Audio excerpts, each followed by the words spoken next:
పోరాటాలు చేస్తున్నారు ఓకే గానీ, ఎందుకని కులాల మధ్య చిచ్చు పెడుతున్నారు మీరిప్పుడొచ్చి? అంటే మీరు రాజకీయ నాయకులు మీద కోపమా? లేకపోతే మొత్తం రెడ్లు, కమ్మ కులం మీద మీకు కోపమా? చాలా తప్పు ఇది. రెడ్లని కమ్మల్ని తిరస్కరించండి, బహిష్కరించండి, వాళ్ళిద్దరిని రాజకీయాల్లో వాళ్ళ మనుగడని మీరు ఎంకరేజ్ చెయ్యొద్దు అని ఎందుకు ఇలా చెప్తున్నారు మీరు? అసలుకి వాళ్ళు మీరు కొట్టుకు సావాలని? నేను ఒక్కటే చెప్తున్నాను, నేను ఎప్పుడు కులానికి వ్యతిరేకంగా మాట్లాడలేదు.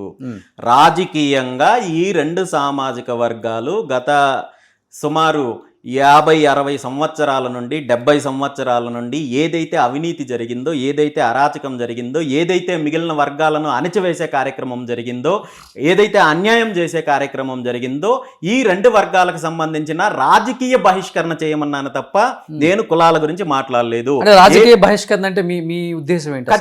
ఖచ్చితంగా ఈ ఇప్పుడు ఉన్న ప్రధాన రెండు పార్టీల్లో కూడా ఈ రెండు సామాజిక వర్గాలకు సంబంధించిన వాళ్ళు ఎవరైతే ఉన్నారో వీళ్ళు పూర్తి స్థాయిలో దోపిడీ చేశారు కాబట్టి, అన్యాయం చేశారు కాబట్టి ఈరోజు బీసీలకు అన్యాయం జరిగింది, రైతులకు అన్యాయం జరిగింది.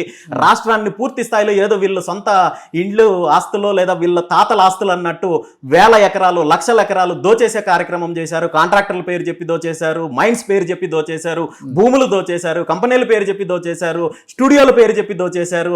అన్ని రకాలుగా పూర్తి స్థాయిలో రాష్ట్రాన్ని దోపిడీ చేసి ఇప్పుడు 85-90% పైగా ఉన్న బీసీలు కావచ్చు, మిగిలిన అన్ని సామాజిక వర్గాలు కలుపుకుంటే వీళ్ళకి ఉత్సవ విగ్రహాలు లాంటి ఒక రాజకీయ పదవులను చూపించి అన్ని రకాలుగా అనగదొక్కే ప్రయత్నం చేస్తుంటే ఇంకెన్ని దశాబ్దాలు, ఇంకెన్ని తరాలు వెయిట్ చేయాలి? ఎక్కడో ఒక చోట మార్పు రావాలి. కాబట్టి నేను ఖచ్చితంగా ఒక స్పష్టమైన ప్రకటన ఇవ్వడం జరిగింది.